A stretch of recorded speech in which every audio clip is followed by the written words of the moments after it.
thank you everyone for joining us, and for those of you online as well. So we'll be doing an energy transfer today and answering any questions for the remaining amount of time as well. So if we run out of questions early, we may finish early. So if anybody has any questions online or in the room, just go ahead and post them in the chat online or raise your hands here and we'll pass around the mic so people online can hear as well. How many of you are totally new to this? Okay, welcome. So I'll explain a little bit of what we're going to do here in a few minutes for those who are new and those who are joining online new as well. But let me just tell you a little bit about the organization for those of you who are new. So we've been doing events here for several years now, I think since 2012 or so. And so this is Flower of Life Institute, which we have many different aspects to the organization. This is just one of the things that we do, which are the monthly events that we hold here. But as Michaela mentioned earlier, for those of you who were here for that, we also have a kids program, and last week, time kind of flies for me too, right? It feels like it was 2 weeks ago. I think it was 2 weeks ago. Was it 2 weeks ago? I think Okay. it was 2 weeks. I was thinking last week, and then I remembered it was 2 weeks. Okay, all right. Well, anyway, so we had our annual kids camp here, which was like a 3-day event where parents and kids fly in from around the country, and we bring in teachers from all over as well, and we teach them hands-on things like channeling. Michaela was one of the teachers there, and Barb taught them wand building this year, and we had mediums and animal communication, things like that. So we're already planning our event for next year as well. And of course, in the midst of the apocalypse, we've pretty much been going like we always have and just continuing to do our events like we have been. And we also have an expo coming up in November. That's our 3-day sort of intensive for adults. And that will be, I think, November 13th, if I remember correctly. So that'll be at the moment it's in downtown Detroit, but under the circumstances, we're having to make special arrangements with venues and all of that because not everybody wants to cooperate with our way of doing things. So that venue may change, but one way or another, the expo will happen this November. And so that's coming up as well. And as Michaela mentioned, we have some school programs for kids and our Conscious Youth program, which is ongoing throughout the year, which is an online program as well. So, and many other things that are coming down the line that we'll be announcing over the next year. So lots of things that we've got in the works. And so this event here is really one of the foundational events that we do, which is really to help to raise the consciousness of individuals and also the collective consciousness of the planet as well, so that we can move into more of a higher dimensional state of being on the planet. And so even if we just did that with one of you, then because we're all interconnected, that change within you will ripple across the collective. But this event is really many of you in this room and many online and also the collective consciousness of the planet as well. So we in these events can create a very dramatic shift. Although at the moment it may seem like the world has gone insane and we've sort of taken a few steps back, and in some ways we have, but on the other hand, this is going to usher in an even bigger awakening, and we're starting to see little signs of that. Although, if you pay attention to the mainstream, you may think that things are a lot worse than they are. But I speak to people all throughout the week who are going through extraordinary awakening experiences, and people in all fields of work, not only people who are in our Lightworker program, but also just everyday people who contact us. And I just spoke with, this past week, somebody who's a tech entrepreneur who's been very successful in the tech industry, and he's also starting to have his own awakening experiences and wanting to go in a more spiritually based direction. So these things are happening behind the scenes. You won't hear it reported in the mainstream news anytime soon. But at the same time, underneath the surface, they are occurring, and eventually these changes will reflect on the surface reality as well. And another thing to keep in mind is this very strong push in the mainstream society and with many of our governments and world leaders to sort of suppress the awakening of consciousness. I mean, they may not see that literally in that sense, but much of what's going on in the world is really to inhibit this move forward or this acceleration of consciousness that is unavoidably happening anyway. And to some extent, yes, it's going to slow down that process a bit. It's not going to stop it. It's inevitable that it's going to occur. But for the moment, the process may have been slowed a bit by current events in the world. So, but if you even look at ancient prophecies, even biblical prophecies of the end times, this is very much in line with a lot of the predictions that are in the Bible and a lot of ancient writings, that we would go through this period of Armageddon or whatever you want to call it, an apocalyptic period of time on Earth, when a lot of the things that are happening in the world now are happening and will be continuing a little further down the road. But on the other side of that, we enter into this more enlightened period, or heaven on earth, or whatever that may be. So in many ways, this time of turbulence is necessary for that level of awakening to occur. And although a lot of suffering is also happening because of this, at the same time, that suffering is going to help a lot of the collective consciousness to relieve more density through the process of this suffering. It's not necessary, but a lot of human beings choose the hard path as opposed to the easy path. You're here today to hopefully do that in a more easy way. But many people in the world, because there is so much density in the collective, will experience this transition in a more difficult way and through some suffering. And that's what we're seeing in the world in the recent months.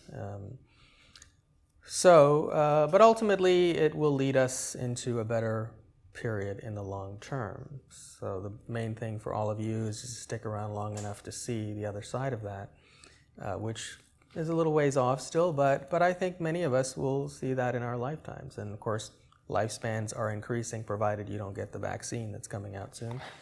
And so many of you may be here to see the other side of that.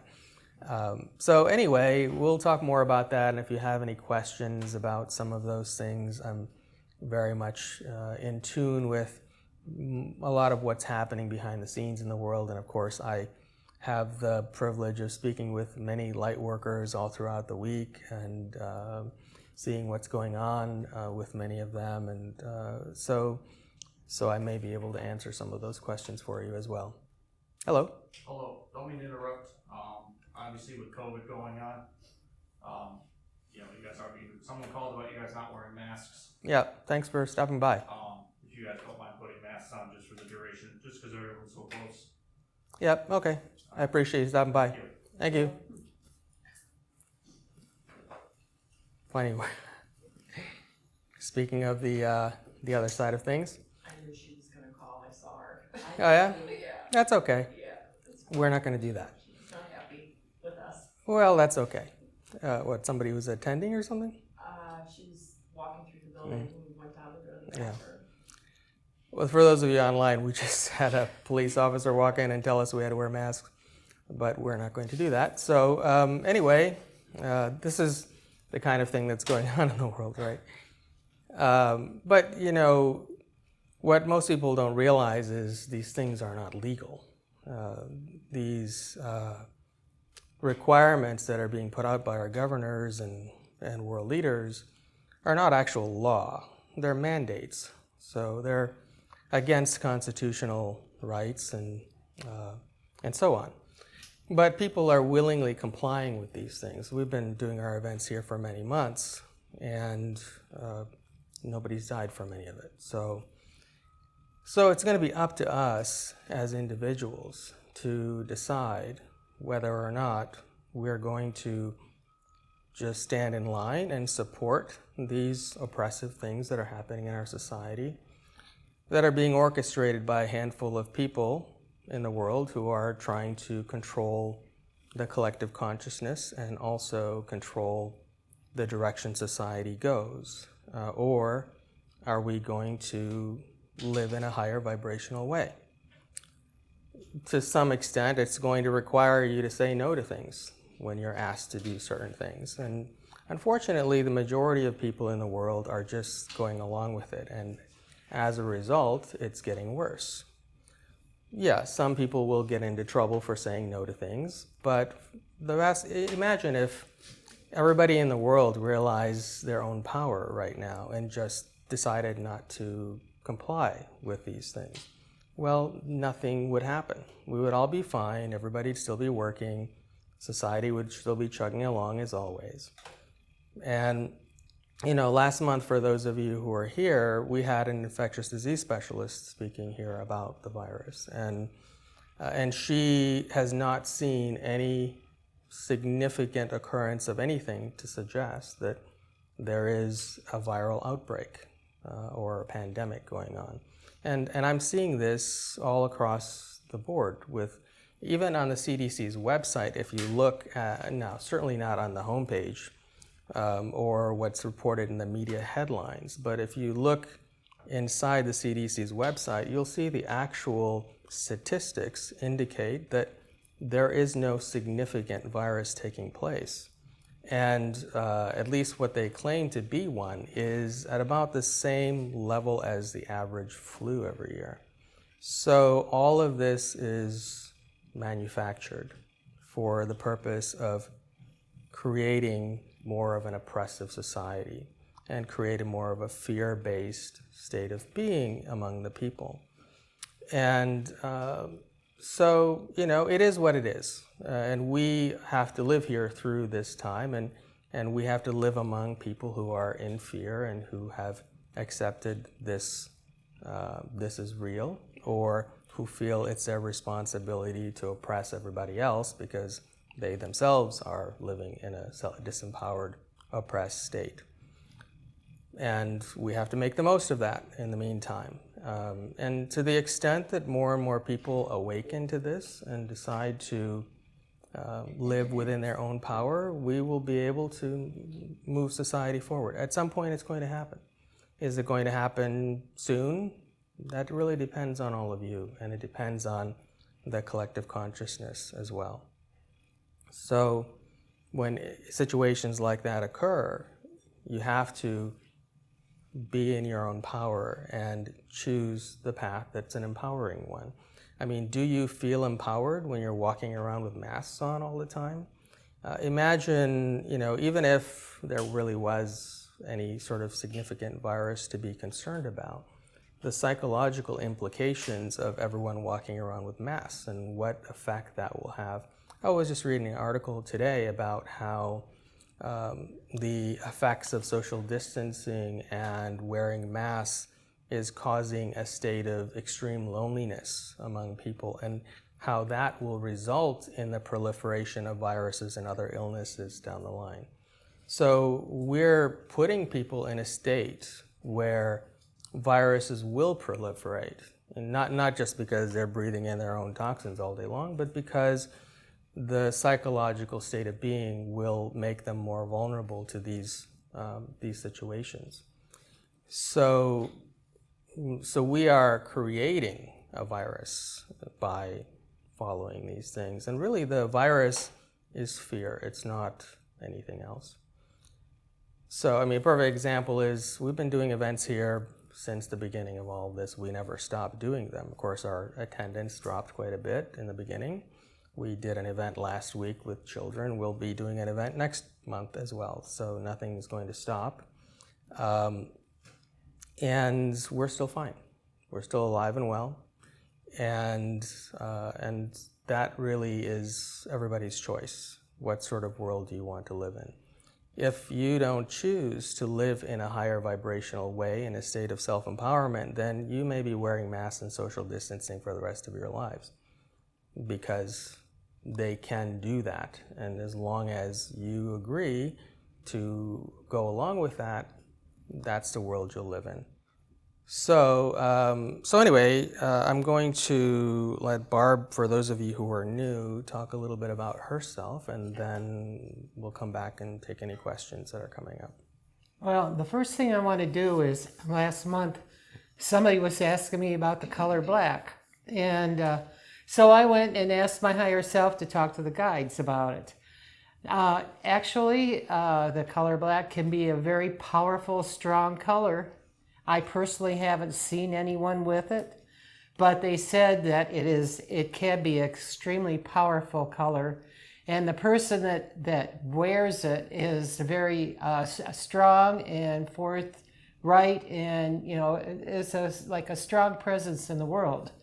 I really need to look at some world leaders, and I can be able to tell you, who I would see in that. But I really haven't done that because, I don't really look at world leaders. I don't. Everybody has their own thoughts and that, but I do plan on doing that. So, for the person that was asking me, yes, the power black can be extremely powerful and a positive thing. I've just seen the other side of it, but there is always two sides. There's never just one answer. And so I wanted first, before I said anything else, to clear that up. All right, and well, I've been seeing auras my whole life, for you new people. I didn't know it was aura. I called it glowing, and I never really thought anything about it until, it was in my 30s when I went to a physical therapist, not a physical therapist, but one to help me with my mind, because when you work at the post office, believe me, you really need to have some help at times. And because it's a demanding job, and I'm really glad I'm retired from it. But this woman had a bulletin board, and on the bulletin board, I watched this little mousy thing jumping her upside down and twirling around and that. So I was laughing at that. So she asked me what I was looking at. And I said, there's this mousy thing jumping around on your bulletin board over there. And she says, oh, well, this is where it gets weird. She said she dreamed she was in the land of two, and she divided herself so that she could look at other people and understand them better. And then she said, I was just thinking about what I was going to put on that bulletin board. And of course, I got upset. So the bulletin board's more important than me being here. And she said, no. She says, do you know what that's called? And I said, I have no idea. So that's when she told me it was an aura.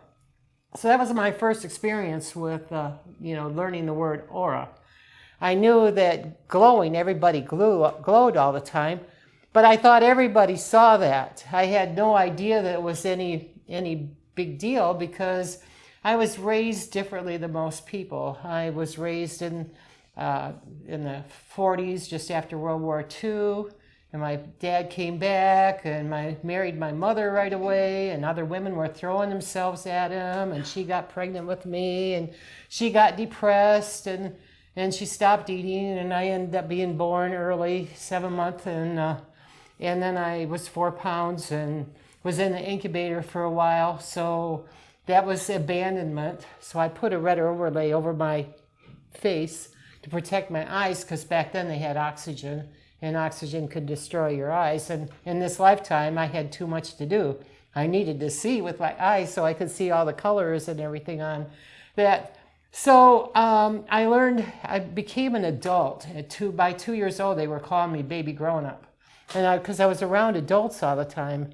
And by the time I was 6, my sister came along, and then I was taking care of her, so I became a third parent.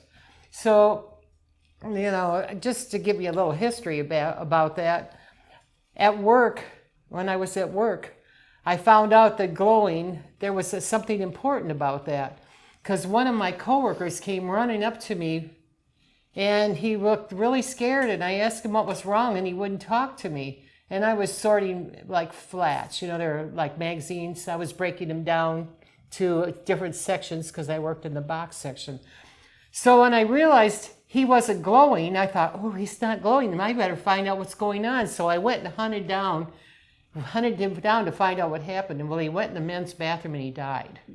So that's when I thought, ooh, if you're not glowing, you're going to die. So that's after that I went to, every time I went to an airplane, to fly, I wanted to see the pilot and co-pilot. Because if they weren't going, I was going to be kicking and screaming. I wasn't going to go on that plane. Fortunately, they were all glowing. But that also helped me one time when we were coming back from Vegas. And we had hit an air pocket, and the plane dropped like 500 feet, and some of the things opened up, and the luggage was falling down, and people were crying and screaming. And I looked around, and I looked at everybody. Oh, you're all glowing. You're going to be just fine. And they all settled down. But I still didn't know that, that it was called an aura.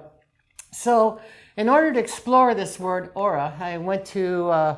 we had a newspaper called Phenomena News.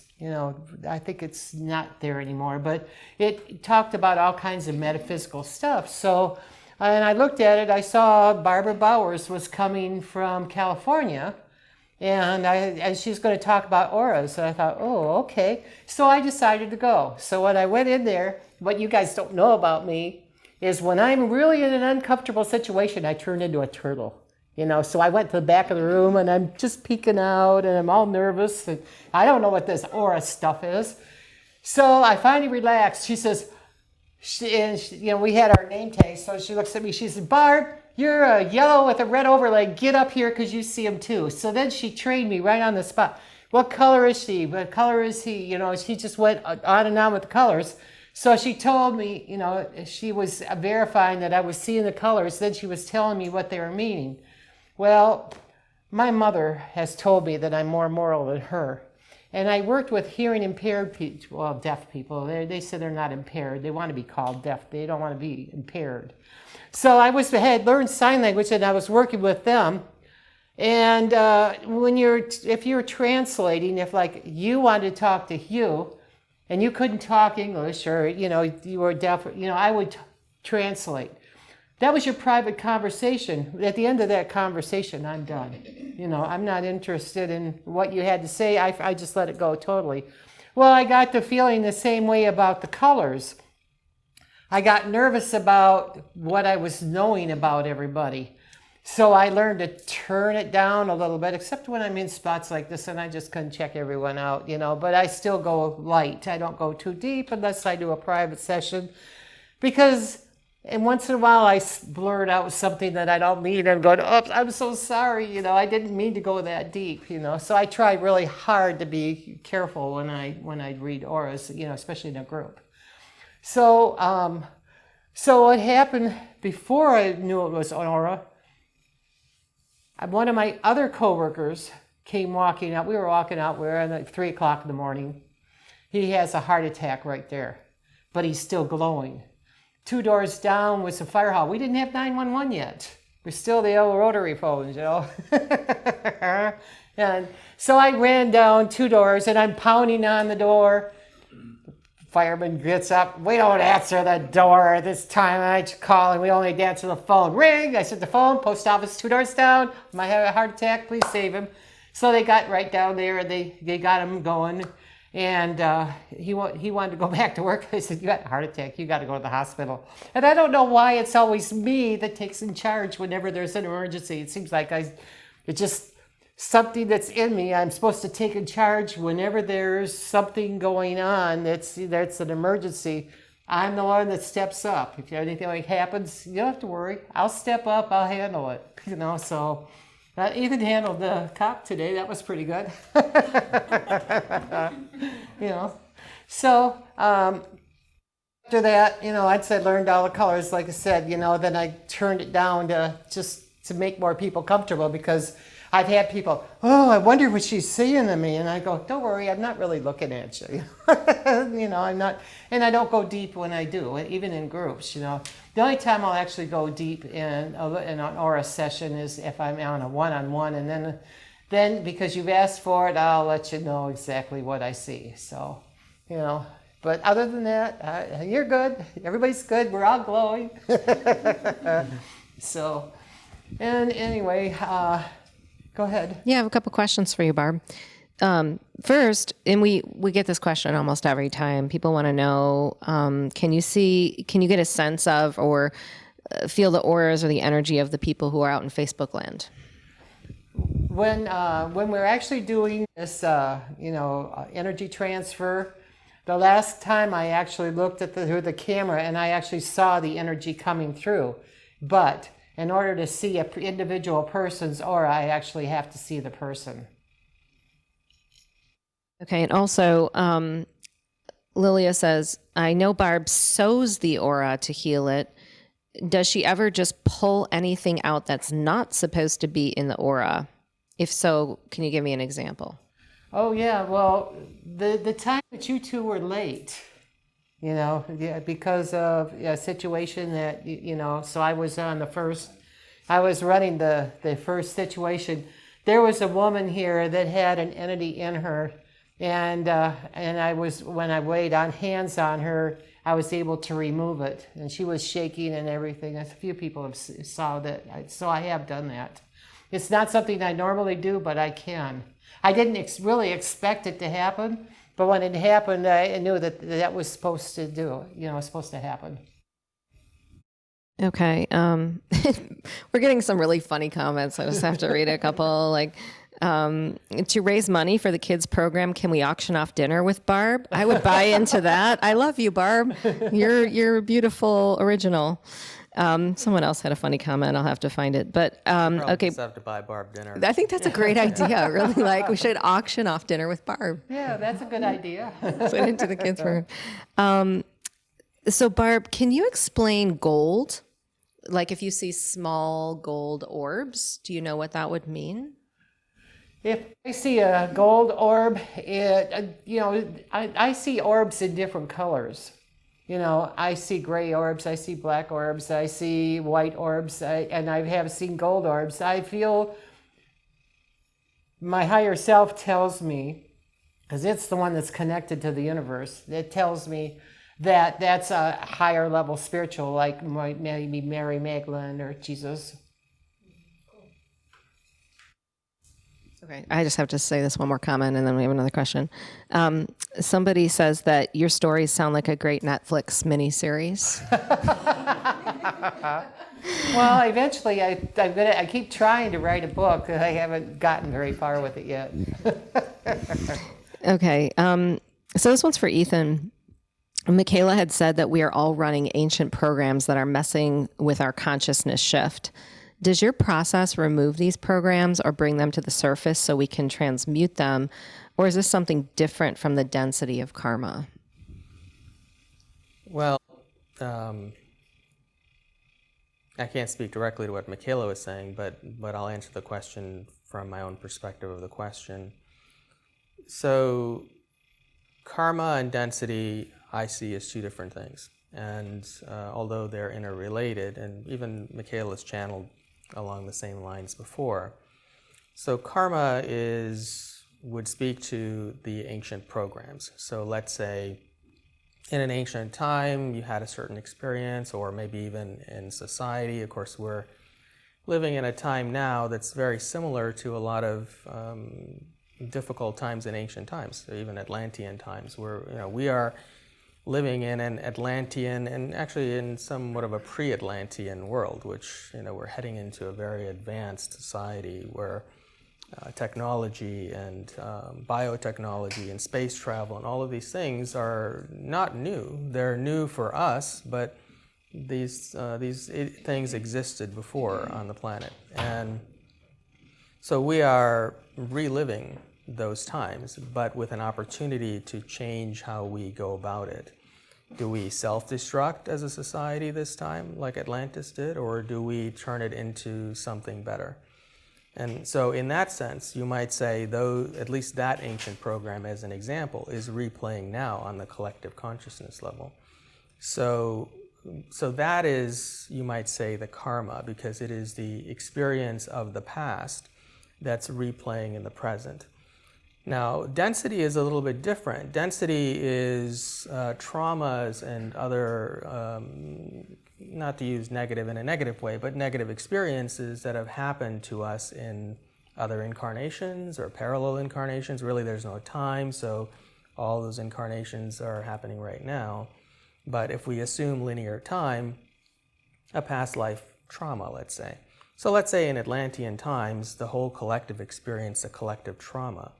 That trauma would show up as a density in the energy field of the planet or each individual's soul who's here having a human experience right now. And so when you have the density combined with that past life pattern or experience, which I call karma, then you can repeat the same experience again, which is what's happening now. So on a collective level, we are re-experiencing a lot of the traumas that we experience as a collective of the past. But if you remove the density, then you can still live in Atlantean society, but without that trauma. So the opportunity for us now is if we can clear a lot of the density on the planet that exists today, then all these darkness or these dark experiences that are taking place can be experienced from a higher level. So we can still move into an Atlantean society in the years ahead, but not an Atlantean society that's dystopian, which is where we are right now. So if we don't remove that density, then we're going to see more of this very dystopian world existing in this Atlantean society of the future. These are the times we're living in. So it's up to all of you to decide what sort of world you want to live in. Do you want to live in an empowered world, or do you want to live in a world where everybody's oppressed and where you can't see your family and friends and where you've got to stand 6 feet apart? That's all up to you. You know, to some degree, we can talk about spiritual things and talk about how we're moving in this 5th dimension and everything's going to be utopic, and that's maybe so. But at the same time, we're here to have a human experience. We have physical bodies, we have egos, so we have to take physical steps as well. So we can't just hide in our homes and chant Om Namah Shivaya and think the world is going to get better. Yes, we have to do those things. You know, that's what we're here to do today, is to help to raise the vibration of the collective consciousness. But we also have to work in the physical. If all of you decided tomorrow to stop breathing, then most of you would drop dead. Some of you may not, but most of you would. So your physical body is going to, and your physical human experience is also going to need some expression. So we're living in apocalyptic times. Right? Anyway, so you're going to have to take physical steps as well to create the world you want to live in, and also work on the multidimensional level to raise the vibration. Both are going to have to coexist. Now, if you're not living in a Western society, certainly you could move out into the middle of nowhere and meditate and be happy, and that's a good path also. The main thing is that you find joy in your day-to-day life and empowerment. So whatever that is for you, you know, some people are moving away from cities and wanting to live out in the middle of nowhere so that they can live a more peaceful life. That's great, if that's what makes you happy. But if you choose to be here, like Michaela said earlier, she asked her guides, is it time to move yet? Can I move? And they keep saying, no, just stay put, you're fine. And so for us, we have a responsibility to be here in this area and to do what we do. So we're going to continue to do that. But if we didn't have that, yeah, we may move out into the middle of nowhere and just live peacefully and happily as well. And each of you has to choose your own path. And the important thing is that you're following your own journey, your own spiritual path, and whatever that is for you. And certainly obstacles will come up in these years ahead. And as I was saying earlier when we stopped the live stream, this situation is going to get worse over the next year and a half in the world. So you're going to have to choose, are you going to go along with that? Or are you going to be empowered and live in an empowered world? And that will mean occasionally you're going to have to say no to the authorities who tell you have to do something when you know that thing they're asking you to do is incorrect and inappropriate. Now, if people are dropping dead left and right, then you know there's a virus and maybe you should take some precautions. But wearing masks is irrelevant. If you look at all the studies that are actually posted on the CDC's website as well, the masks don't work. So if the masks don't work, and they know the masks don't work, then why is it everybody's asking everybody to wear the mask? It's a good question, right? Social engineering, perhaps, maybe suppressing society, not to mention the psychological repercussions of walking around with a mask all day long. There are people walking around with masks outside when there's nobody around, or people who are driving in their cars with masks when there's nobody in the car with them. So did everybody stop thinking and I missed it? And this is the problem with society. We can't blame everyone because we've been conditioned as a society to not think.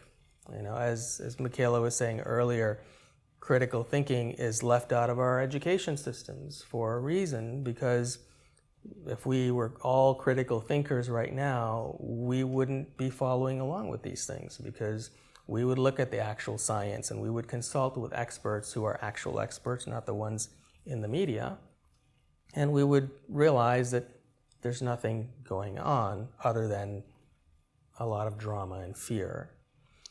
So this situation is going to get worse in the next year and a half. You're going to have to decide how each of you are going to deal with it. And are you going to bring about a more empowered world, or are you going to bring about a more disempowered one? That's a choice for all of you.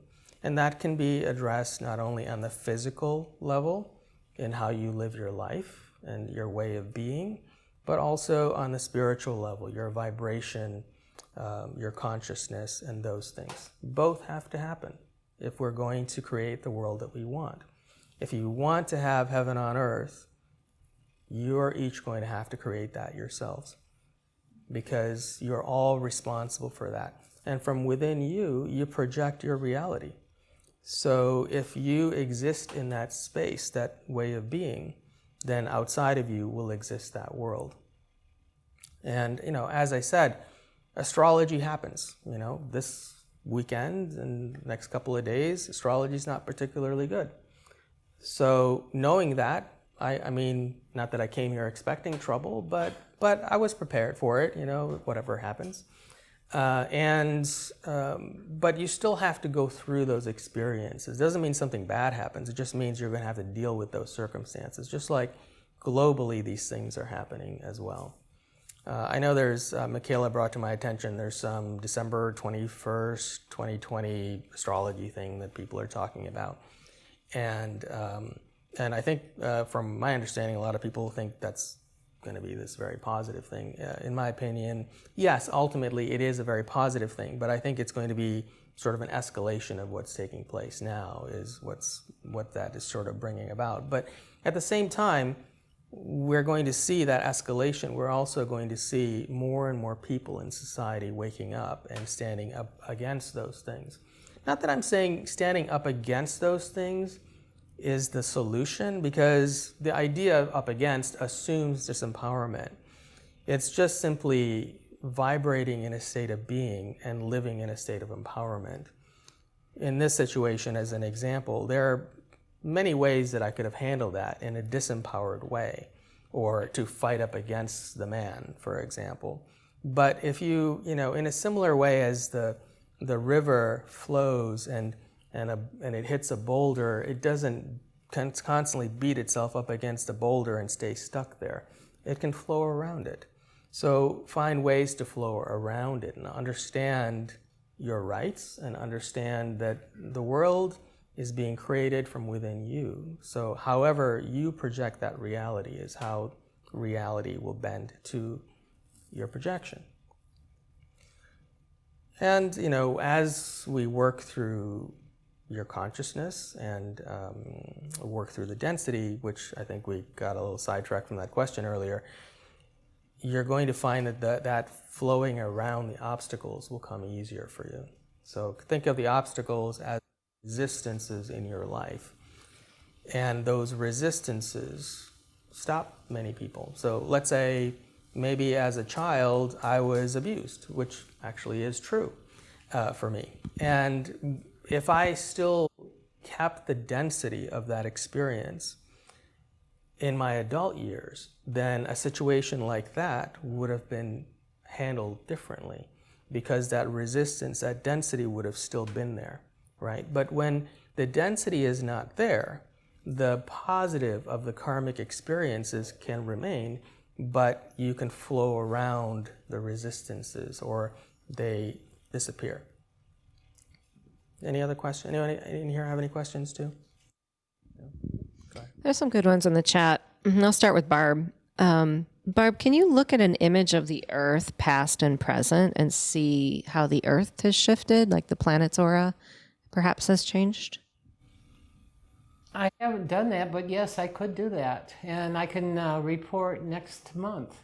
That'll be a question to be answered next month. I will do that.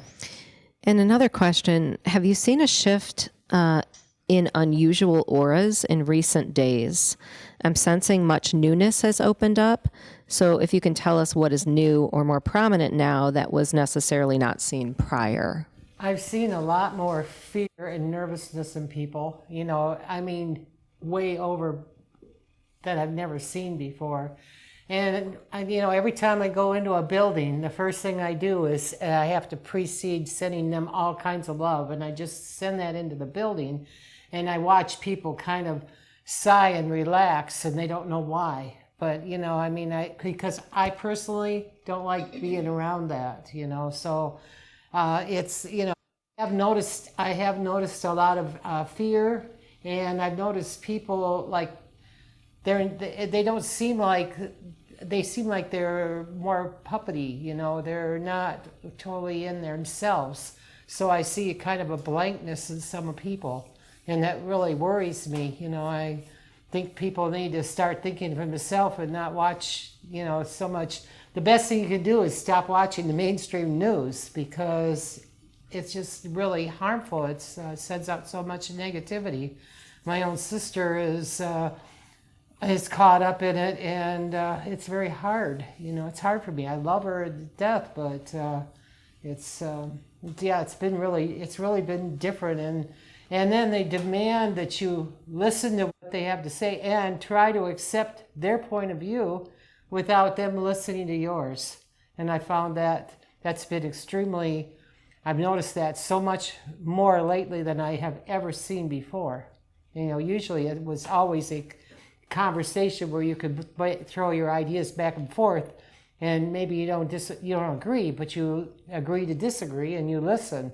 But no, it's more forceful and more, you have to do it like this. And for my own sister, it's sad.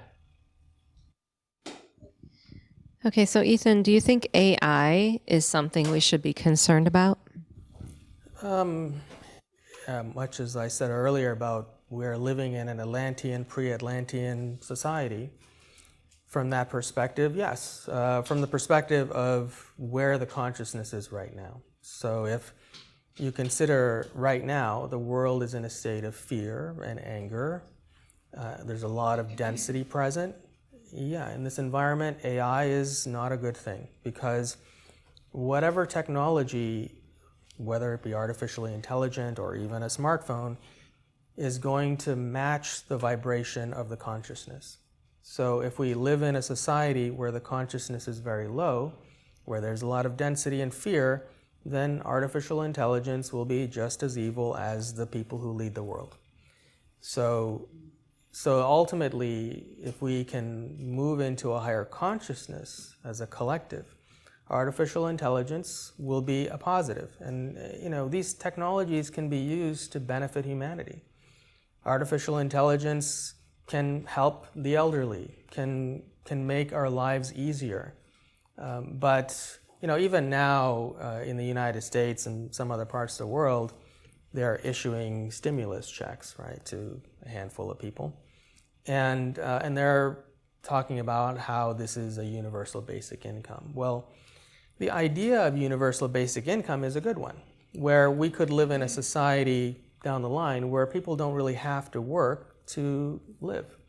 And then you can work if you want to. So the concept is good, where governments or some institutions will just pay people to live, and you can have a good life, have an income that's enough for you to have that good life, and then beyond that, do whatever you want. This is a very utopian idea, and an idea that's very much in alignment with higher dimensional beings and how their collectives exist, although they don't have currency like we have. So that's good, but the problem is the consciousness of the planet is very low right now, and so when it is like that, the idea that otherwise can be good is really socialism. Is creating a society where people are dependent on and slaves to the system. So artificial intelligence at the moment is not particularly beneficial to humanity. And if we continue to stay at this lower consciousness, it could become very harmful in the long run. How about, can you speak to the coin shortage? Yeah, that's also made up, right? The coin shortage is, okay, let's be honest. What are the chances that suddenly we have a coin shortage? First of all of these things that you're seeing in the media are orchestrated. They are not happening for real. And now, if everybody runs out and gets the vaccine in another few months, then yeah, we're probably going to have a pandemic. So that may become real. But at the moment, it's not real. And the coin shortage is being done on purpose because our government in the United States and other parts of the world that are also doing this are trying to move us to a digital currency. Now, in many ways, most Americans, at least, and many other parts of the world already deal in digital currency. I mean, you use your credit cards or debit cards to pay for stuff, so most people don't even handle cash anymore. But under the guise of the virus, the physical currencies are being taken away. So very soon, physical dollars and coins will become illegal or unusable. And the reason being, well, they're dirty and they pass germs, none of which is true, but I mean, no more than usual. But ultimately, to justify the bringing in of a digital currency, the reason being is, and you may say, well, we already kind of have a digital currency, but not the kind of digital currency they're wanting to bring in. A digital currency will be something that's issued by the Federal Reserve Bank, which is what issues the US currency right now, but it'll be in digital form. So meaning if you deposit it in your bank, unlike a physical digital currency, if the government wants to freeze your bank account, they actually have to go to court and get a court order to have your bank account frozen, whereas with a digital currency, they can just push a button on their keyboard from the Federal Reserve and it can freeze all of your assets across the board. So, and with a digital currency, you can track every movement that a person makes. So everywhere you go, everything you buy can be tracked on a ledger so that there's all this data is going to be collected on you using a digital currency. And a digital currency can also be linked to a social credit system, which is used in China already. Basically, okay, so you came into this room and you hung out with us, and so your social credit goes down, and so maybe next time you apply for a car loan, you're not going to get it. Now, there are ways to sort of, I mean, in any time that the universe creates a problem for us to deal with, there's also a solution that's present. Unfortunately, most people don't think like that and don't look for those things. But this is the truth. So the reason there is a coin shortage is not really because there's a coin shortage. It's because they're deliberately trying to take coins out of circulation, and eventually they're going to start taking paper money out of circulation as well in order to bring in a digital currency, which can be tracked, monitored, and turned on or off as they will. And that's a lot of the reason why, I mean, there are many reasons why this virus situation has been brought into being, one of which is to bring about a digital currency system. So that is going to happen. So it's not really real, but it is nonetheless going to be made real. In all the years that we've been using coins in the United States and other parts of the world, isn't it a little coincidental that all of a sudden now there's a coin shortage, especially when nobody's spending any money, right? So yeah, I mean, this is the thing: is people are not thinking. If you actually think, you realize that none of this makes any sense, unless there's other reasons for why it's happening. You have a lot of knowledge on astrology. Do you have any recommendations on how to start learning or integrating this? And can you speak on the personal 3-year? It's not really, I've heard, like a serious relationship year, but how does that affect people who are married or in like a partnership, things like that? How do you how do you learn astrology, you mean? Yeah. Well, astrology is kind of like rocket science. It's not something you pick up a book and you learn overnight. It's a great resource, though. I have used it for 27 years or so and have found it very valuable in my life. And I was 27 years ago, I didn't believe in astrology. So, but I had this hippie friend who smoked a lot of pot, and he kept going on and on about astrology and just wouldn't stop talking about it. So finally I surrendered and got a book and read about it and studied my own chart, and I was really amazed by how accurate it was. So that started my journey to learning it. But I'll tell you, after all those years, I still don't know anything. You know, it's one of those things you never stop learning. It's very complex, but it's also very helpful and very useful, especially in the world today, like this situation that happened today. It doesn't surprise me because I knew what the astrology was this weekend. So, and this is, you know, not just for us here, but universally, there may be a bit of chaos and problems in the world over the next couple of days.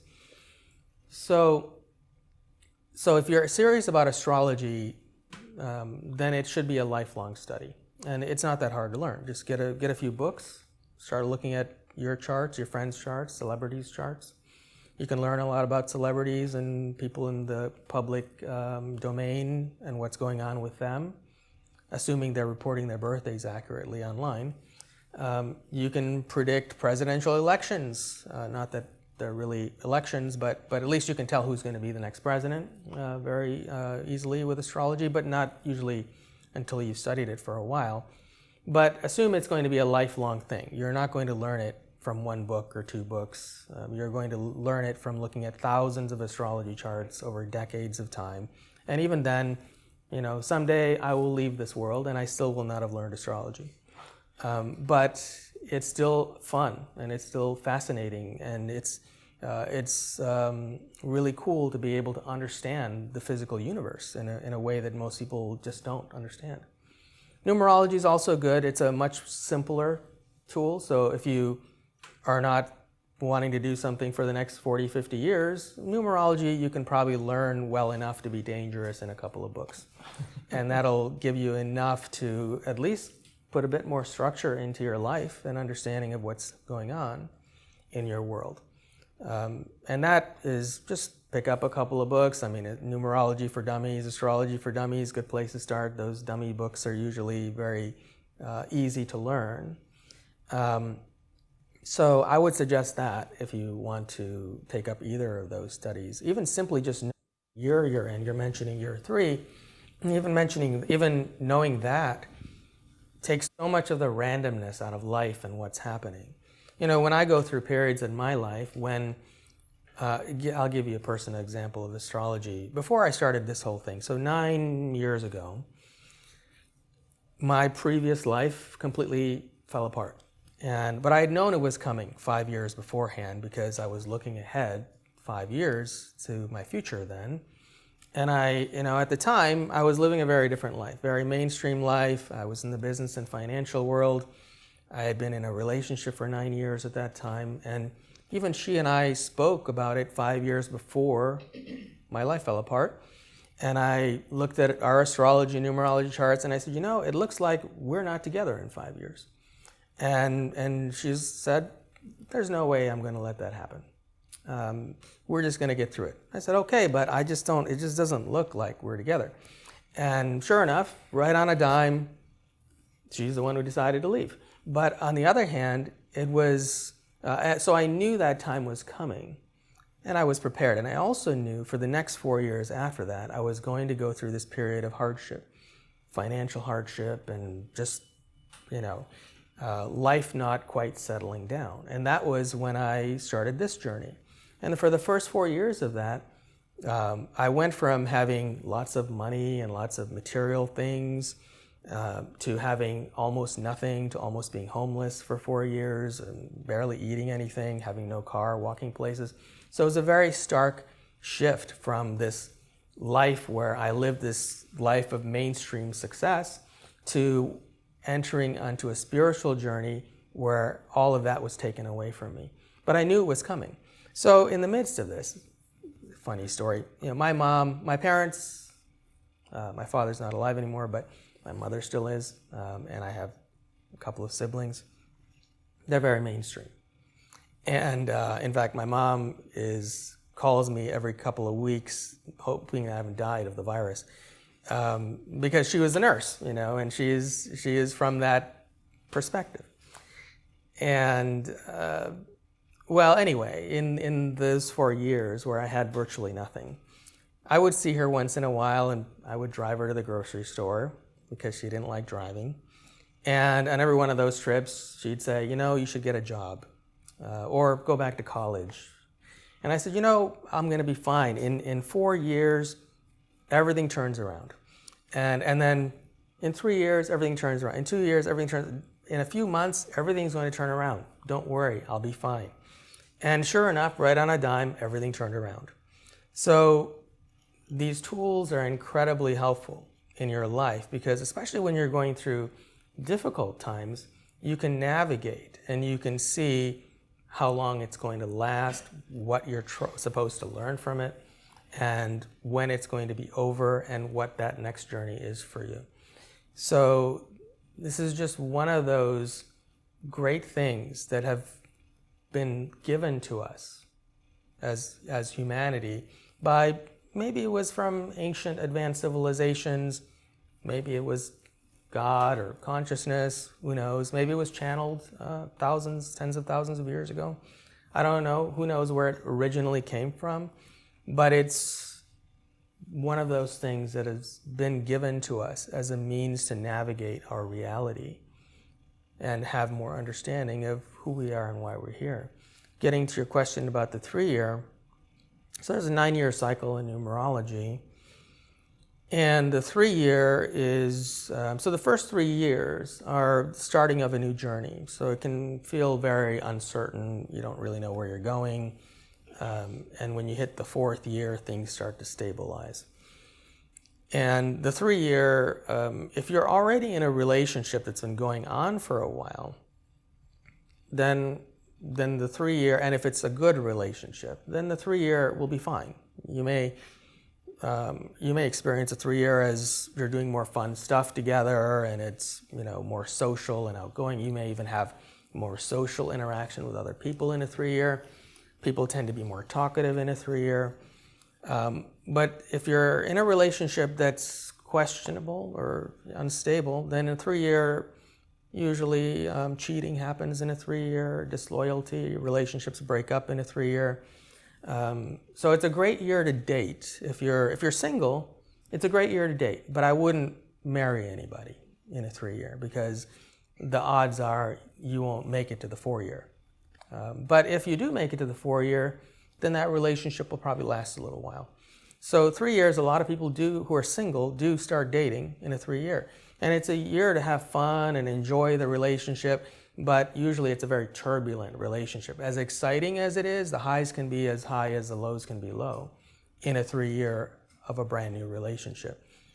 In an existing relationship that isn't good, it can also be the same.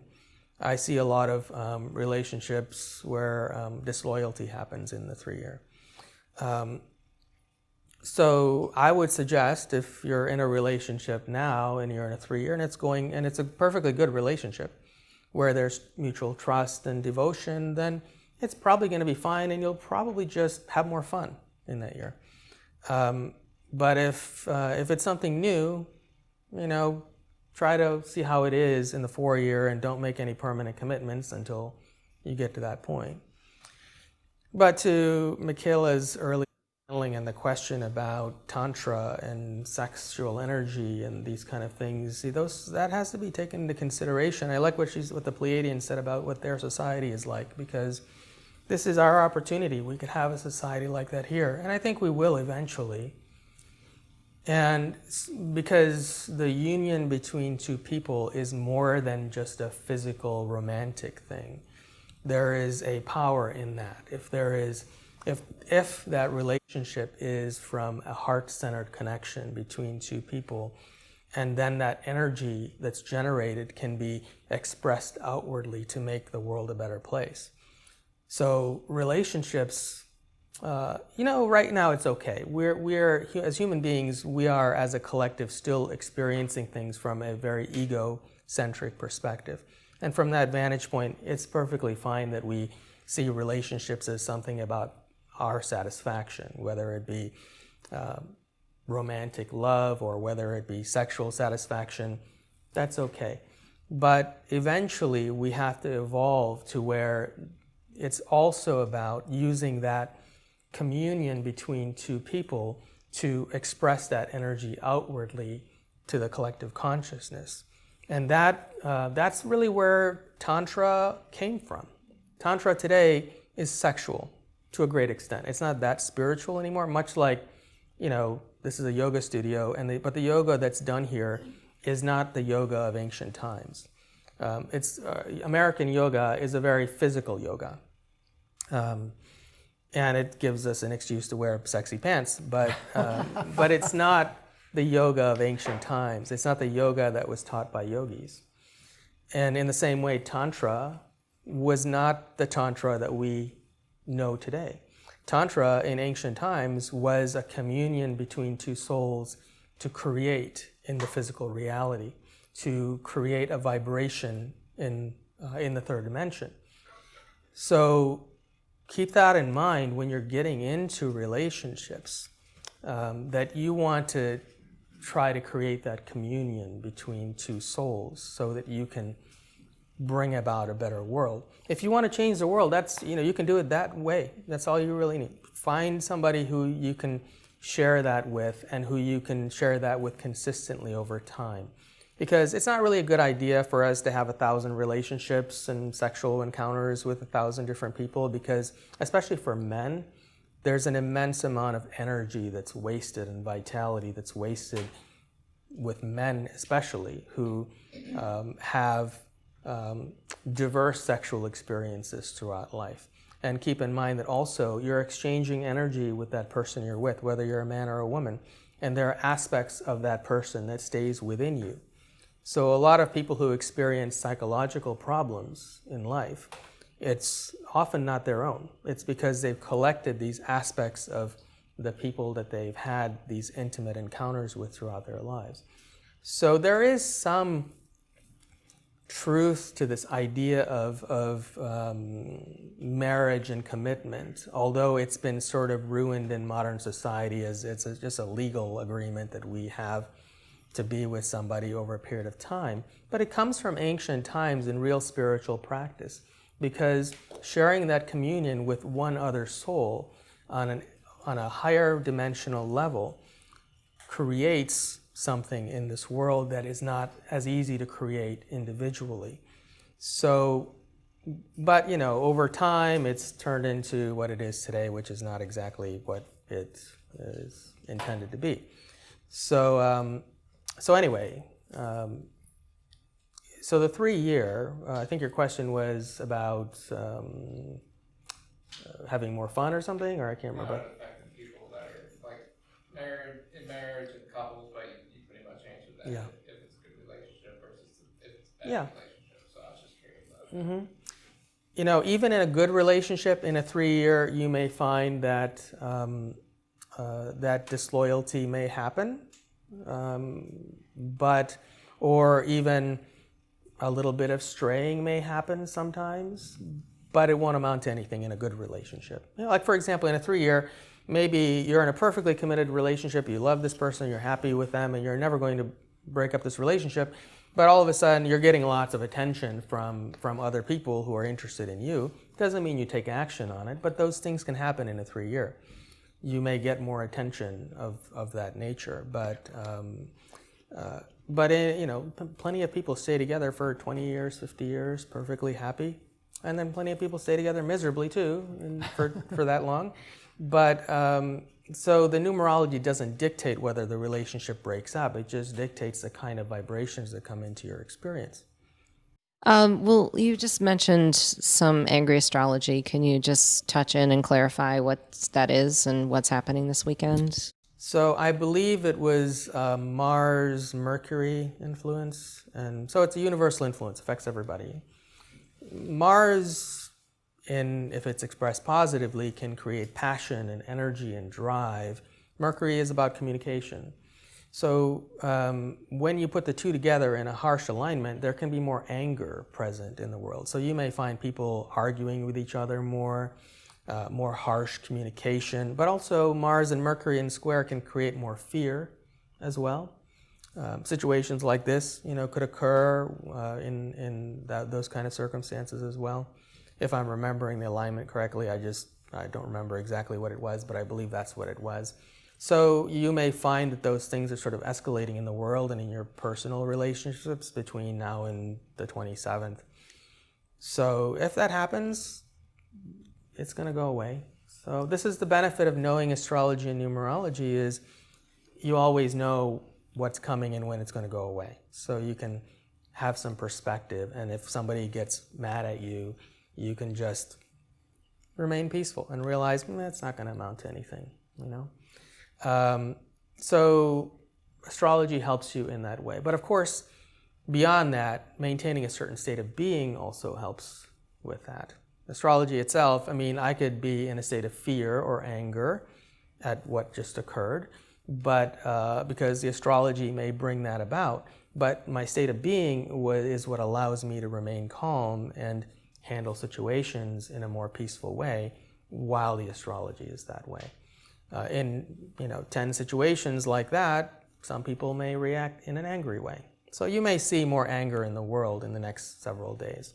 But it's a short-term influence and it'll pass. Okay, maybe we can take a couple more questions and do the energy transfer? Sure.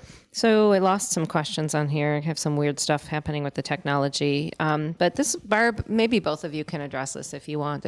Someone posted this really interesting question or comment about social distancing and our energy fields, where some of us may feel a little relief where we're empathic and not having to be so close to other people. And have you noticed that maybe people are feeling a little more comfortable, or is it changing that way? Or do you think this is purposeful for us to kind of have some space of our own right now?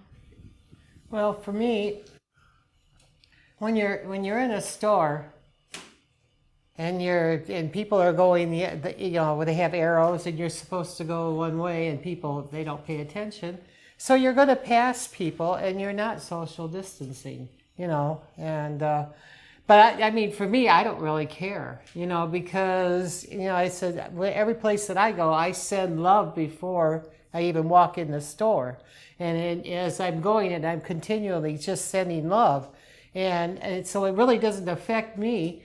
But like I said, I see people not, once I go in there, and I've done that, I see people are more relaxed.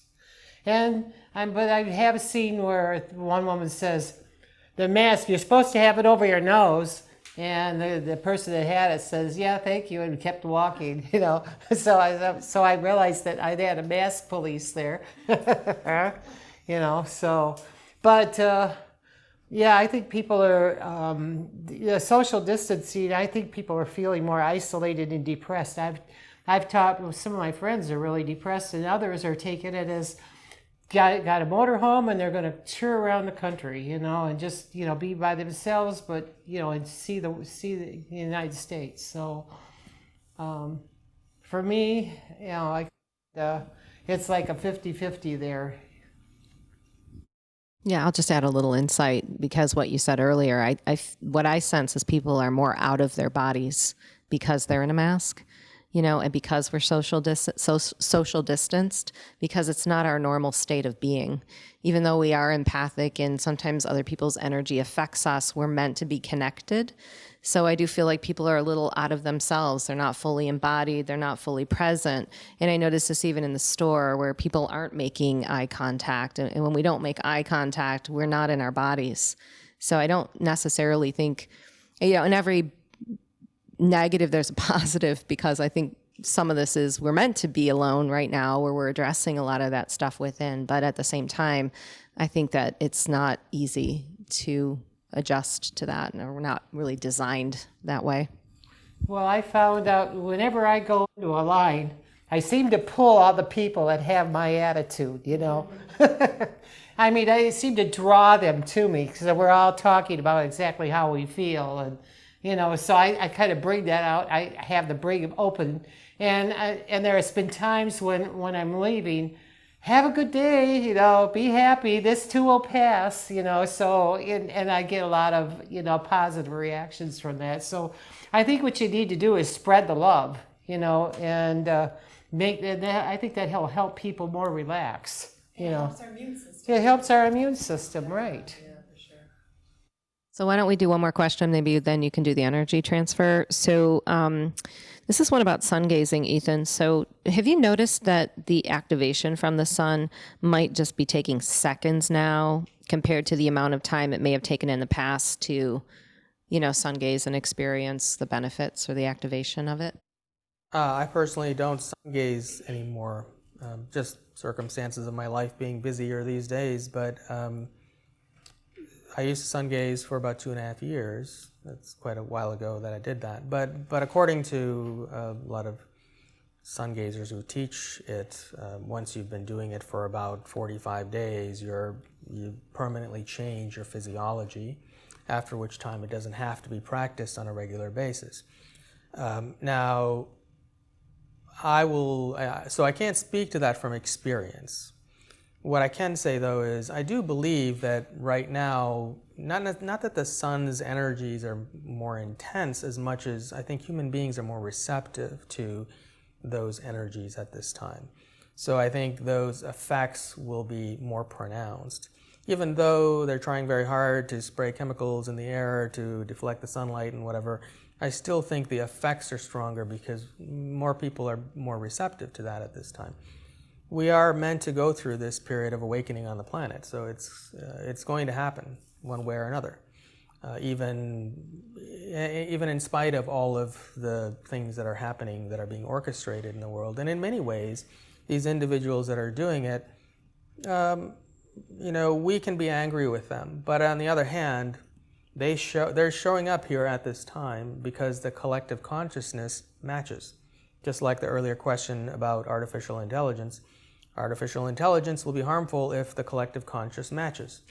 And in the same way, we can't blame our world leaders for doing what they're doing now because it's our responsibility. Our consciousness is what is perpetuating that. And but I do think that if somebody's experiencing the sun being more intense, it's more the result of us being more ready for a faster growth experience at this time, as opposed to the sun becoming any more intense. That having been said, though, the Jupiter-Saturn conjunction that happened earlier this year, and that is again happening this December, when Jupiter and Saturn conjunct in the Earth's sky, those are times when the sun's intensity is stronger. That can't be by accident that it's happening right in the midst of all this turbulence on the planet, right? So I would say it would make sense that this year, and especially in times when those planets align the most, we are going to see more awakening happen than at other times. But we're also going to see a pushback from the mainstream society at those times as well. So we're going to see both. I think underneath the surface, mass awakening is taking place. We just can't see it because on the surface, insanity is taking place. But on the other side of it, at a certain point, it's going to reach a tipping point and we're going to see the results of all of that. Yeah, there's one more question I think we have to take in the chat before we do the energy transfer. And Any words on suicidal thoughts, how to get through feelings of hopelessness? There are lots of ways. That's not the same person asking the sun gazing question, right? Okay. Sun gazing is a great way to deal with those kind of things. One of the main benefits that people have reported, back when I was very avidly sun gazing, I was hanging around a lot of sun gazers. And one of the main benefits of sun gazing is an increase in joy and an increase in happiness, state of being, improvement of health. So that is just an easy one. I mean, long-term sun gazing, you can also not have to eat very much or even stop eating altogether. A lot of sun gazers experience that. But any sun gazing, even for a short amount of time, is going to increase your state of joy. So and that's free. You just have to find a good place where you can sun gaze for the first hour of the day and the last hour of the day. And if you do that, I would say even for a couple of months, you're going to notice a significant improvement in your state of happiness. But other things too, for example, I will say that eating a more live food-based diet is going to help. Diet has a big impact on your state of being. So if you're eating denser foods, I'm not anti-meat or anything. I think everybody has to be where they are. And I don't think necessarily forcing yourself to not eat meat is as good an idea as meat giving you up. Meaning, some people, when they go through spiritual evolution, they just reach a certain point where meat doesn't taste good anymore. It's repulsive, so they stop eating it, as opposed to forcing yourself to stop eating meat. If you want to do that, that's fine, but I don't think it's necessary. But denser foods like meat, for example, will make it easier for you to get into a state of depression. Whereas lighter foods, especially live foods, live plant-based foods, are going to give you a heightened state of being. And so years ago, this whole organization started about 12 years ago as a raw food potluck, actually. 12, 13 years ago. We used to do raw food potlucks, and people would come and they'd make raw food and share it with each other. And one of the main things that was and that's where I met Barb, actually. And people found that it improved their well-being, their health, state of mind, things like that. So those are two easy things that are inexpensive to free that everybody can do. Meditation, again, great tool. Energy transfers are also great, but there are so many simple, easy ways to conquer that. Now, some people are born with more depression influences in their birth chart. So for them, it'll be harder. But that's because it's a karmic experience you came here to have. Doesn't mean it's impossible to overcome, though. It just means that for you, it may be a bit more challenging than somebody else who it doesn't have that influence. Now, if you haven't always had depression, but all of a sudden this year you're experiencing depression, it's probably something passing through your astrology or numerology cycles, and it's just temporary. And taking up any of those practices that I mentioned, breath work, another great one. Anything that brings more prana into the body is going to do away with depression. And poor health, all of those things. So there's so many great tools out there for doing that. You don't have to be in that state. So I would suggest looking into one of those as an option. Should we do the energy transfer, or is there another question? Did you have a quick question? I just had never heard of sun gazing. I was wondering if you could give a quick explanation. Okay, so the question was, he's never heard of sun gazing, and could I give a quick explanation? So sun gazing is something that's been practiced since ancient times, and it's still practiced quite heavily in other countries like India. In the US, it's catching on, but it's not that popular here yet. Basically, see, everything you know about your reality is wrong. So let's start there. The virus doesn't exist. You don't actually have to eat food to live. You don't even have to drink water to live. These are all perceptions that we've created in our reality. Now, if I could snap my fingers and tomorrow everybody believed what I just said, then everybody could stop eating and we would live healthier, longer, more vibrant lives, fearless, Problem is that, or it's not a problem, the reality in which we live is based on our own perceptions of that reality. We're creating it every moment. So if we didn't have those beliefs, we wouldn't have to live in this world. You know, as an example, the world I live in is very different from what most people live in. And so because of that, I experience different things. Sun gazing is simply the taking in of energy, not just energy, but information, into your energy field and physical body directly from the sun, which ultimately replaces your need for energy through physical food, for example. But understand, so one of the benefits of sun gazing is, so let's say you eat a plant or a cow that ate a plant. So cow eats grass, you eat the cow gets broken down in your body and is energy, and you poop out the rest, right? So that's how we are processing energy right now. But it's not the most efficient way. A slightly more efficient way is you eat a plant, a live plant. The plant was sitting in the sunlight, and your body breaks down the plant, and you get rid of the extra, and you absorb the energy. But a more direct way is sun gaze. So now you take the energy directly from the sun, and it benefits your body, and you don't have to poop out anything. So this is an ancient practice that has been used for tens of thousands of years. Who knows how far back it goes. The Egyptians practiced it. A lot of yogis in India practice it to this day. If you practice sun gazing long enough, your body loses its desire for food. So there are many yogis in India who don't eat or don't drink, and haven't done so for decades in some cases. I actually brought somebody out here from India who's a famous sun gazer before Flower of Life existed. In my former life, I brought somebody here to speak about that subject in various venues in the area, and he at that point had not eaten anything for about 7 years. And he'd been studied by the US military. They locked him up for, I think, 400 days or something. Didn't feed him anything, and just to observe what was happening in his physiology. The military is trying to figure out how can we make our soldiers not have to eat or drink anything and still kill people.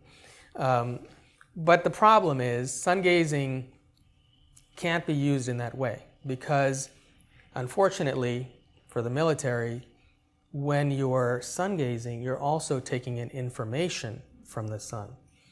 And that information is of a higher vibrational nature. It unavoidably raises consciousness. So if you sun gaze, you're not going to want to pick up a gun and kill somebody.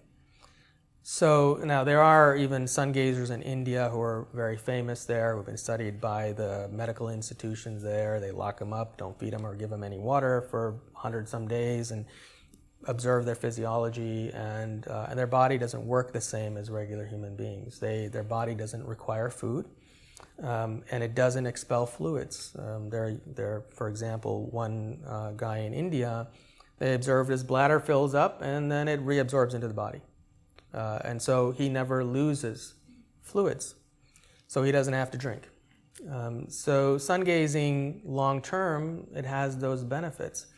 Raising of consciousness, improvement of health, and an immediate change in your well-being, your sense of joy, because you're absorbing energy from a pure source, directly from the source, as opposed to eating a byproduct of that source that absorbed that energy that you now have to break up in the body.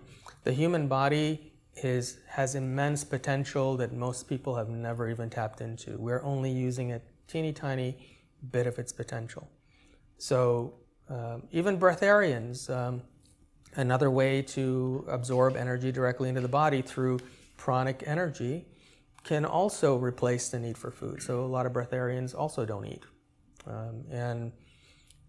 Years ago, I interviewed one of them on my show who's, he and his family, they don't eat, and they're perfectly fine.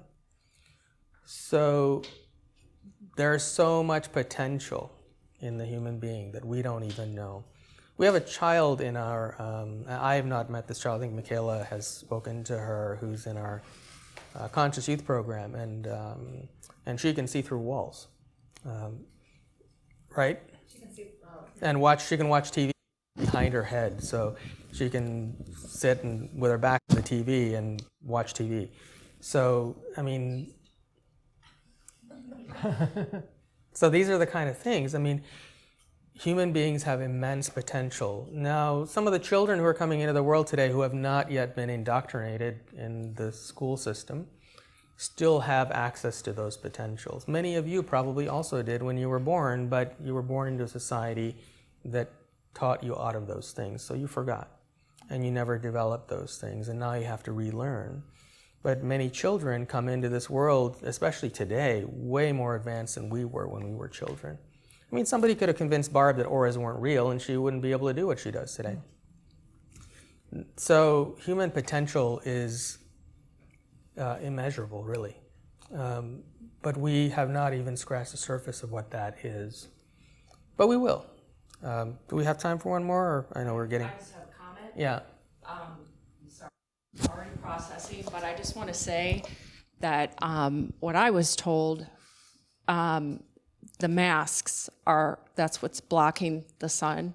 It's the reptilian consciousness is trying to survive because they're not evolving with the sun, so they're trying to, that's their way of survival. So that's why it's being passed down to us. And also Atlantis is heavy right now, and that police officer triggered me because it felt I had just got thrown back in time. And there were times in Atlantis where they would call out the reptilians because they are shapeshifters and nobody knew who they were. So they had a code word, and if they said the word, the Atlanteans, the reptilian would automatically, through their DNA, would shape shift so people could see who they were. And I also believe subconsciously that is why they're all wearing masks. They're having us wear masks right now. Mm-hmm. So it's the reptilians that are trying to survive the sun because they're not evolving with the sun since they're all leaving the matrix. So I'm sorry, but I'm already processing, and that's why I'm shaking. So, but I had to get that out because I've known that for a while. And Michaela's book talks about That's actually covered in detail in my manuscript in my first book. The sun is the reptilians sun is not what their structure thrives on. So that's why a lot of the blocking of the sun has taken place. But keep in mind too, I just want to share this. It's kind of, speaking to what you were talking about, turning it into more of a positive, because something I noticed the other day, well, I actually was channeling in a whole nother book that I'm doing through Mary Magdalene, and she was talking about dragon gates and how going into the mystery schools underground, they would have these dragon gates, which were kind of like a consciousness that would scan your energy field for intention. So only those of the highest intention could pass. And as I was writing this, I was reading through it, I was like, wow, that sounds a lot like facial recognition or having a chip in order to get into, a vaccine. And so I think a lot of what we're seeing is just a lower vibrational manifestation of some things that have come from ancient civilizations that we can shift really quickly and easily if we continue to raise our vibration. So that's a part of what I think is so important to keep in mind is it's, even though there are some negative aspects of it, it's a vibrational thing that we can keep tuning into something completely different and better for us. Well, let's do the energy transfer, and then if we have any time left, we'll take more questions. So for those of you who are new, this process is to remove the density, which we talked about a few minutes ago, what that is. And if you want to know more about that process, there are plenty of YouTube videos online where I answer questions about those specific things. We're not going to have time to get into that in depth today.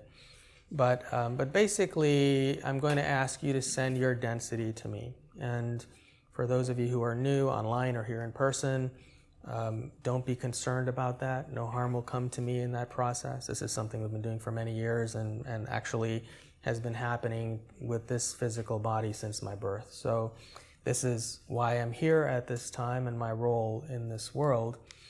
So the density you've been carrying throughout lifetimes or accumulating in this lifetime is in your energy field, and in most cases, and on a collective level, there's a lot of that these days, and it tends to cause more fear and suffering. But as you release that density, you'll find a more heightened state of joy and well-being in your life. And also, as I said, as the sun also has information, and that information changes your consciousness. This, as you're sending density to me, there is a 13th dimensional collective of beings that work through this physical structure or this physical body to facilitate this process. They send energy from the 13th dimension. Some of you who are energy sensitive may have been feeling it all throughout this talk portion. And so what they will do is they will send energy through my heart center to all of yours, and that will raise your vibration and consciousness. And Barb will also tell you what your auras look like before and after. And so that can also expand your energy field as well, which she's observed with those of you who've been coming month after month to these events. The effects are permanent and cumulative over time. So when you leave here, you will not have as much density in your energy field. It's not advisable necessarily that you really release all of your density, but this collective will remove whatever is appropriate for you today. So if you find it beneficial, keep repeating the process. For those of you online, it works the same. You don't have to be physically here. And you can use the videos from these events to repeat it as often as you like. Each time we'll remove more and more density, and we'll elevate your consciousness more and more, and we'll take you further on your path. So I will ask you to send that density to me while this 13th dimensional collective sends this energy to each of you, online and here in person. And we'll play a little music in the background while that's going on, just to drown out the background noise as well. And then I'll ask you to open your eyes when we're done. You want to tell us what the room looks like? Well, there's different levels of energy. Quite a few of you are pretty high up there, but there are a few that could use the energy transfer. So it's and there's also a little bit of that residual fear from the police officer popping his head in. So we're going to clear that all out too. It's amazing how just one thing can bring down a room of people, right? Yeah. So imagine what's happening on a global level right now, right? With everybody policing everybody else, and what sort of an effect that's having on our collective consciousness right now. If that one individual can cause that much of a lowering of energy in a room full of people. So we have to be very conscious of that. But we'll get rid of some of that and leave you better than when we started. So close your eyes and breathe comfortably. And I want you to focus on sending any density to me, and if you don't know what you're doing, that's okay. The 13th dimensional collective will pull it from you as long as you're willing to participate. And no harm will come to me in the process. And just keep sending that density until I ask you to open your eyes. At the same time, the 13th dimensional collective will be sending a white light through my heart center to all of yours, to raise your consciousness and vibration, and that'll be happening all throughout as well. So we're going to be going in this circular pattern with you sending density to me and me sending this white light to all of you until we're done. So I'm going to be silent now and play a little music, and we'll come back when we're done.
can open your eyes whenever you're ready.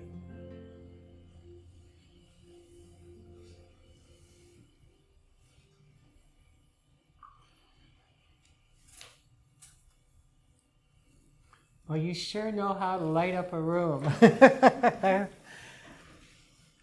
Somebody took 3 timelines, had 3 timelines at the same time clear. That was amazing. I've never seen that before. Yeah, and the energy, I mean, the brightness, and does it feel lighter? It feels so much lighter today, and it was really funny today. Every time I looked at each individual person, they'd move. So it's like you were all feeling me, and I kept checking with you to see the how much until you got clear, as much as you were ready to go.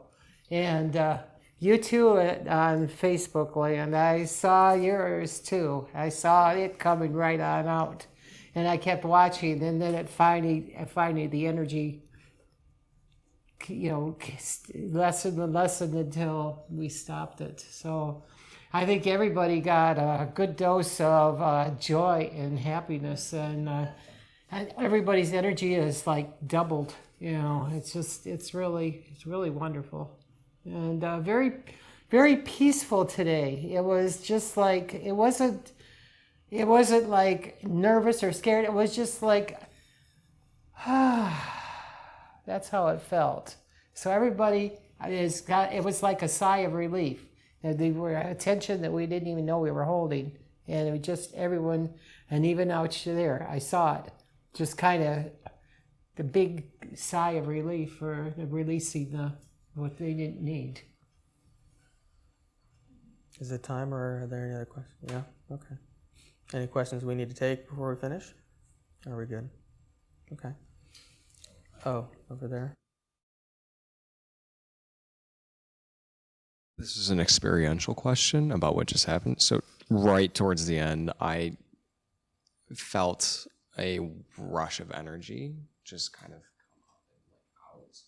Sorry, I probably should talk more in the mic. It felt like just like a rush, and it was really intense, like so much so that I had to come out of it. It was too intense. What either of you, I don't know if you saw something or if you have an idea of what that is.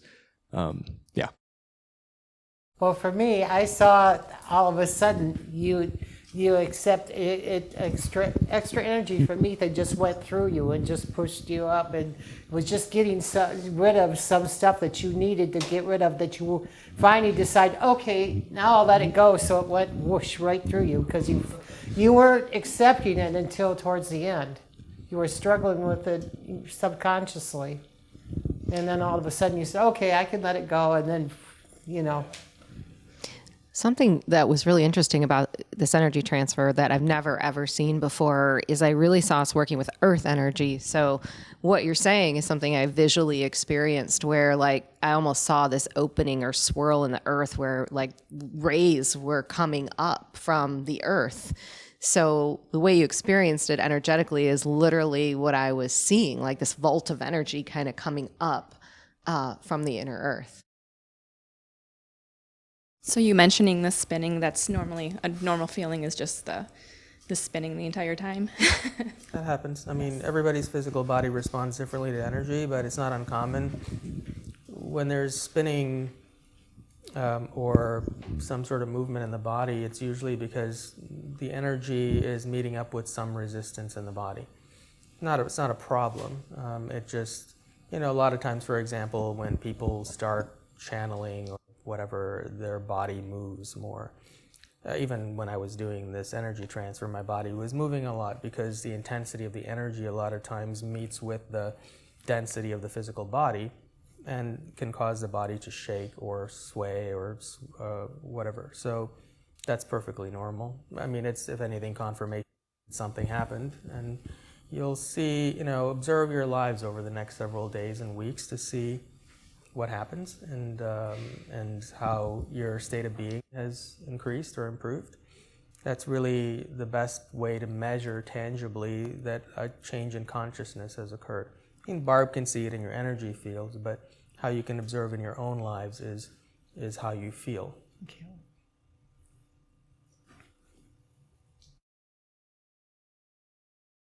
Okay, so this experience was different than any other one. In the beginning, I was seeing a lot of colors, purples and blues, and then someone who I lost, who passed away 40 years ago, came in, and she brought in a part of my soul fragment and sewed it into my heart. And then this beautiful pink, gorgeous pink, it just was like Pepto-Bismol almost, and it just covered everything. It was just, I felt it so strongly. Thank you. Love that. Okay, any last words? Okay. Well, thank you all for coming. We will be here next month as long as the venue doesn't kick us out. So thank you again. Next month we have a special guest also, so it'll be our usual schedule like today, but also Brooklyn Rain will be here to do, she's in the Lightworker program. She's doing some pretty extraordinary stuff.